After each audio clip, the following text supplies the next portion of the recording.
மேகதாது விவகாரம் தொடர்பாக கர்நாடக முதல்வரை தமிழ்நாடு முதலமைச்சர் விஜய் சந்திக்க உள்ளதாக தகவல் வெளியாகியுள்ளது. கர்நாடக முதலமைச்சரான டி.கே. சிவகுமாரை தமிழக முதலமைச்சர் விஜய் சந்திக்க திட்டமிட்டிருப்பதாக தகவல் வெளியாகியுள்ளது. இதை பற்றின மேலும் விவரங்களை எமது செய்தியாளர் ஜெயலானி வழங்க கேட்கலாம். ஜெயலானி, வணக்கம். இந்த தகவல் குறித்தான விவரங்கள் என்ன பகிரலாம்?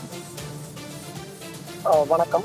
மேகதாது விவகாரம் தொடர்பாக தமிழ்நாடு முதலமைச்சர் ஜோசப் விஜய் கர்நாடக முதலமைச்சர் டி.கே. சிவகுமாரை சந்திக்க திட்டமிட்டிருப்பதாக தகவல் என்பது வெளியாகியிருக்கிறது.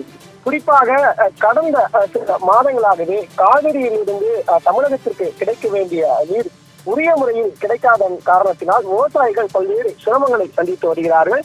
இந்த நிலையில கடந்த 22ஆம் தேதி நடைபெற்ற காவிரி நீர் மேலாண்மை ஆணைய கூட்டத்திலும் கூட கர்நாடக அரசு தமிழகத்திற்கு தேவையான நீரை தடுப்பதற்கு மறுப்பு தெரிவித்திருந்தார்கள். ஏனென்றால் கர்நாடகாவிற்கு குடிநீர் தட்டுப்பாடு என்பது இருக்கிறது. குடிநீர் தேவைக்காக நீர் தேவைப்படுவதாக அவர்கள் தரப்புல விளக்கம் என்பது கொடுக்கப்பட்டது.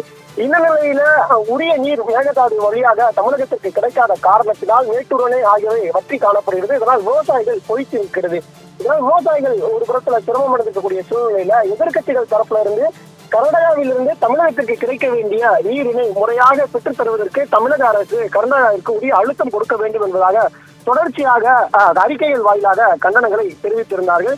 இந்த நிலையில தான் தற்போது தமிழகத்தின் முதலமைச்சர் ஜோசப் விஜய் அவர்கள் கர்நாடக முதலமைச்சர் டி.கே. சிவகுமாரை சந்திக்க திட்டமிட்டிருக்கிறார். இந்த சந்திப்பின் போது மேகதாது விவகாரம் தொடர்பாக தமிழகத்திற்கு கிடைக்க வேண்டிய தண்ணீர் தொடர்பாக பேச்சுவார்த்தை நடத்த திட்டமிட்டிருப்பதாக தகவல் வெளியாகியிருக்கிறது. குறிப்பாக இந்த சந்திப்பிற்காக ஆகஸ்ட் மாதம் 3ஆம் தேதி தமிழகத்திலிருந்து கர்நாடகாவிற்கு பயணம் செய்ய திட்டமிட்டிருப்பதாகவும் ஒரு தகவல் கிடைத்திருக்கிறது. மேகதாது விவகாரம் தொடர்பாக கர்நாடக முதல்வரை தமிழ்நாடு முதலமைச்சர் விஜய் சந்திக்க உள்ளதாக தகவல்கள் வெளியாகியுள்ளன. விவரங்களை வழங்கியமைக்கு நன்றி ஜெயலானி.